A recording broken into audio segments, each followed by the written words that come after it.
दर्दनाक खबर है। कल जो खबर आई, जो इंजीनियर युवराज की मौत हो गई, उन सब के लिए सबक था जो रात के वक्त गाड़ी चलाते हैं। आजकल मौसम खराब है, धुंध ज्यादा होती है, जो ऐसे मौसम में गाड़ी चला रहे हैं उनके लिए भी बहुत हिला देने वाली खबर। युवराज को आखिर किसने मारा? अब सवाल बड़ा ये है, किसने मारा, जिम्मेदार असली कौन है, कैसे पहचाना जाएगा? युवराज की मौत हादसा था या फिर हत्या? आज वो गाड़ी निकाल ली गई जो पिछले लगभग 2 दिन से पड़ी हुई थी, उसे निकालने के लिए देखिए जरा गोताखोर लगाए गए, ढूंढे जा रहे थे कि आखिर गाड़ी है कहां। कार निकालने की कवायद हो रही थी, ये कल से चल रही है, लेकिन हाथ खाली थे, कुछ नहीं मिल रहा था। लेकिन देर शाम ये गाड़ी क्रेन ने निकाली है। ये वही गाड़ी है जो युवराज चला रहे थे। इस गाड़ी को पानी से बाहर निकाला गया।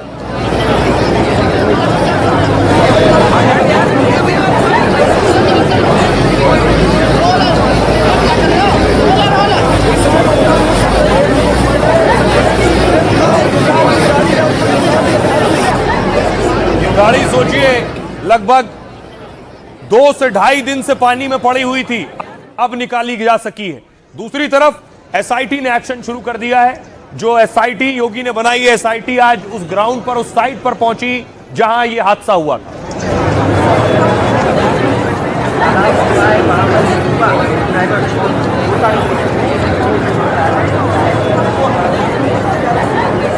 के अलावा यह तस्वीर आप देख रहे हैं, आज एसआईटी फिर नोएडा अथॉरिटी पहुंची, क्योंकि अथॉरिटी सबसे बड़ी जिम्मेदार है इस हादसे के लिए।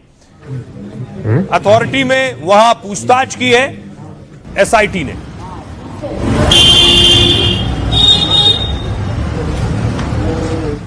और उसके बाद एसआईटी ने एसडीआरएफ को भी बुलाया, क्योंकि एसडीआरएफ 2 दिन लगी रही और एसडीआरएफ को कोई बड़ी कामयाबी नहीं मिली। एसडीआरएफ की टीम को नोएडा अथॉरिटी के ही दफ्तर बुलाया गया था और अथॉरिटी के दफ्तर में पूछताछ की गई।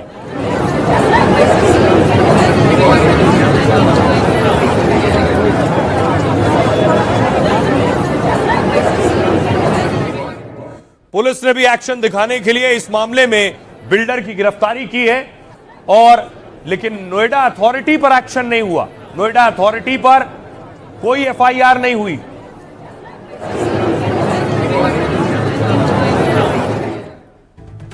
यह आप देख रहे हैं वो कार जिसे निकाला गया 2 दिन बाद।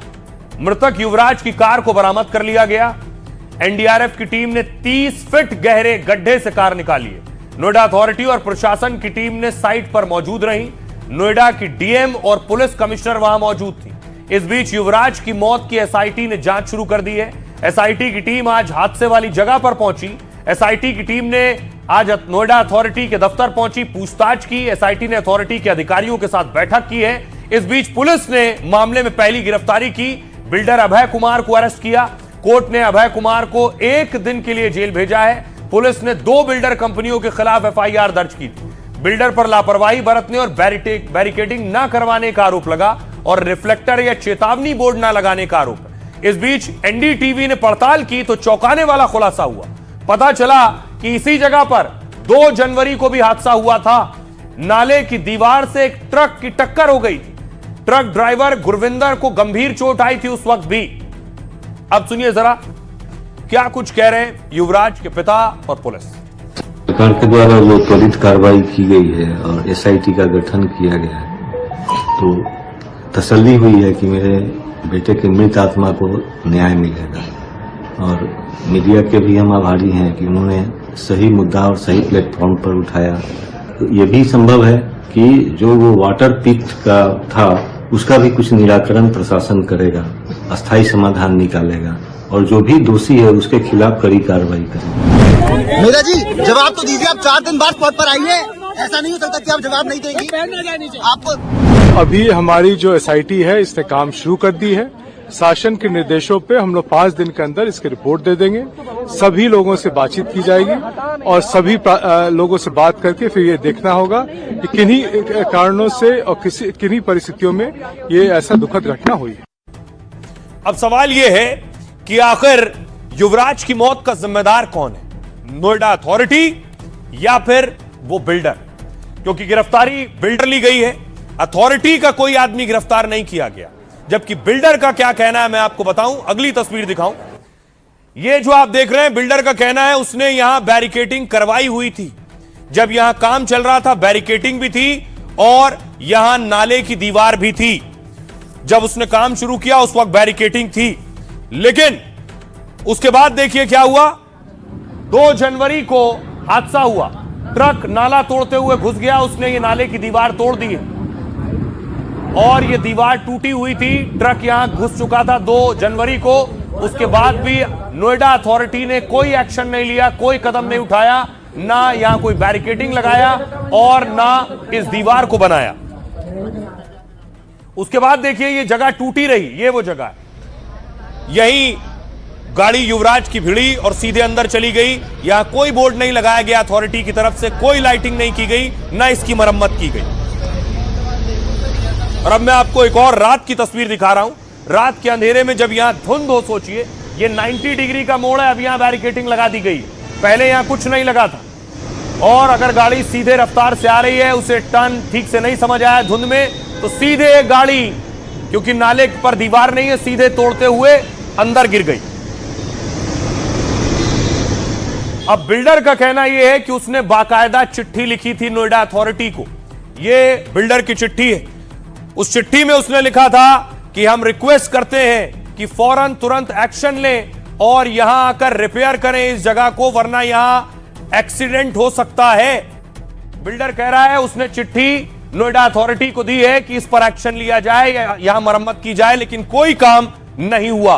अब सवाल यह है कि बिल्डर को गिरफ्तार करके खाना पूरी की गई है। नोएडा अथॉरिटी जो अधिकारी बैठे हैं, अफसर बैठे हैं, इन पर आपराधिक मुकदमा क्यों नहीं चलेगा?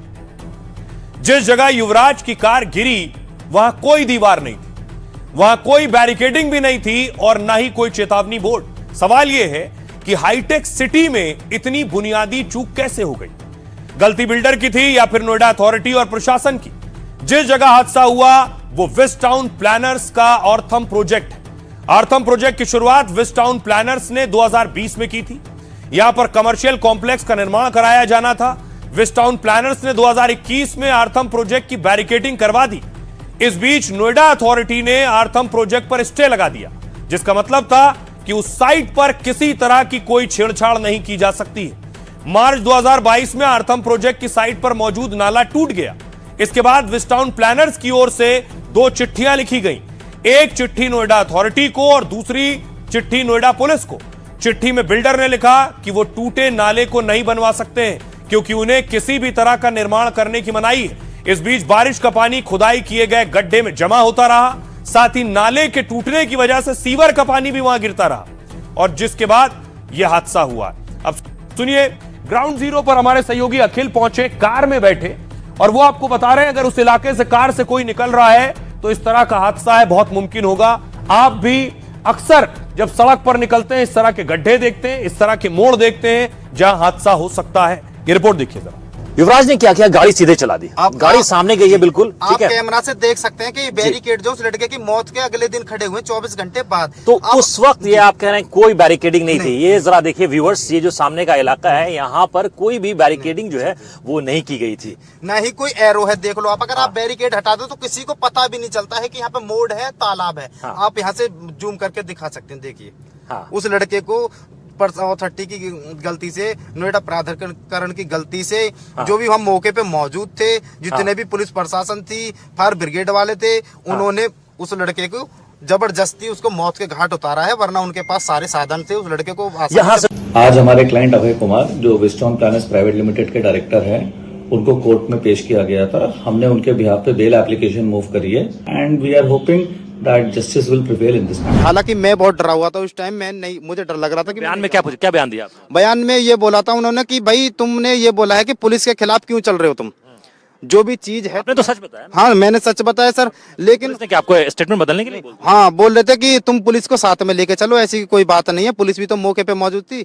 मैं बोला सर, ये आपसे बोला गया कि पुलिस मौके पे मौजूद थी, क्या मौजूद थी? मौजूद थी, लेकिन लड़के को तो नहीं बचा पाए पानी में। अधिकारियों से जब हमने पूछा तो यहाँ ये सभी गांव वालों ने भी बताया कि यहाँ पर नीचे कॉलम्स हैं, उनमें सरिये निकले हुए हैं, तो चिंताजनक तो है।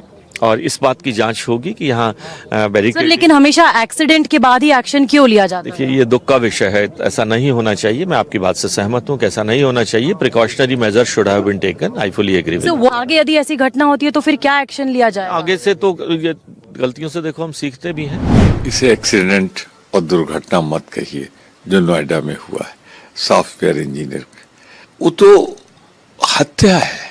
और फिर कहां पहुंच गए हैं आप ये नए भारत में कि वो अपने पिता को फोन कर रहा है, लोग खड़े किनारे पे देख रहे हैं और उसे बचाने का कोई इक्विपमेंट नहीं, कोई साधन नहीं, कोई मेथड नहीं, कोई प्रक्रिया नहीं।